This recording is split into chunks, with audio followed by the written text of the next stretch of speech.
शिवसेनेचे ज्येष्ठ नेते रामदासभाई कदम यांनी काल शिवसेनेच्या वर्धापन दिन मेळाव्याच्या दिवशी आक्षेपार्ह अशा पद्धतीची वक्तव्य केली। अजितदादांचा महायुतीमध्ये प्रवेश आणखी जरा उशिरा झाला असता तर बरं झालं असतं असं म्हटलं।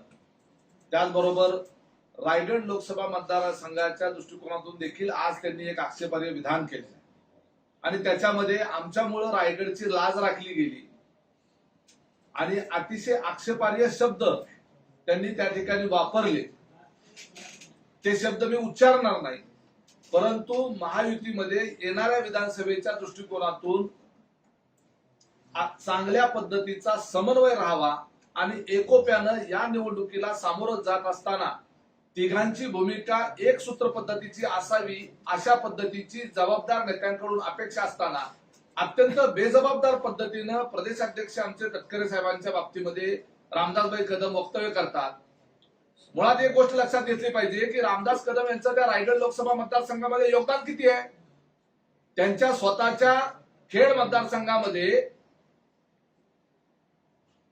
7,000 मतांनी लोकसभेला तटकरे साहेबांना मतं कमी मिळाली आहेत, ज्या ठिकाणी त्यांचा मुलगा त्या ठिकाणी आमदार आहे, विधानसभेचा सदस्य आहे। इतर जे मतदारसंघ आहेत त्या ठिकाणी सर्वांनी अतिशय चांगलं काम केलेलं आहे, परंतु रामदास कदम जे त्या ठिकाणी कॉलर उडवून सांगतात की आम्ही लाज राखली, तुम्ही लाज राखणारे कोण आहात? तुमचं जर तेवढं मूल्य असतं तर तुम्हाला कदाचित मंत्रिमंडळामध्ये एकनाथभाई शिंदे साहेबांनी स्थान दिलं असतं ना। त्यामुळे तुमची जी पात्रता आहे ना, ती पात्रता जेवढी आहे त्याच पात्रतेमध्ये तुम्हाला मुख्यमंत्र्यांनी ठेवलेलं आहे, म्हणूनच तुम्हाला मंत्री केलेलं नाहीये। आणि तुमच्या अशा वक्तव्यामुळं विनाकारण महायुतीमध्ये संभ्रम असेल, संशय असेल, कार्यकर्त्यांमध्ये चुकीच्या पद्धतीचा मेसेज जातो। काल तुम्ही म्हणाला अजितदादा आणखी उशिरा आले असते तर बरं झालं असतं। जर फडणवीस साहेबांच्या बरोबरचा शपथविधी जो झाला होता तेच सरकार कंटिन्यू राहिलं असतं तर तुम्हाला मुख्यमंत्री पदाची संधी कुठून मिळाली असती?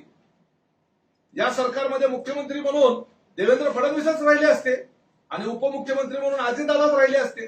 राष्ट्रवादी आणि भाजपचं सरकार राहिलं असतं आणि तुम्हाला विरोधी पक्षातच बसावं लागलं असतं टीका करत। वर्धापन दिनाच्या दिवशी ज्येष्ठ नेते म्हणून सन्मानानं तुम्हाला भाषण करायला संधी काय दिली तर तुम्ही काही बनायला लागले आणि आम्ही ऐकून घ्यायला का मोकळे आहोत का?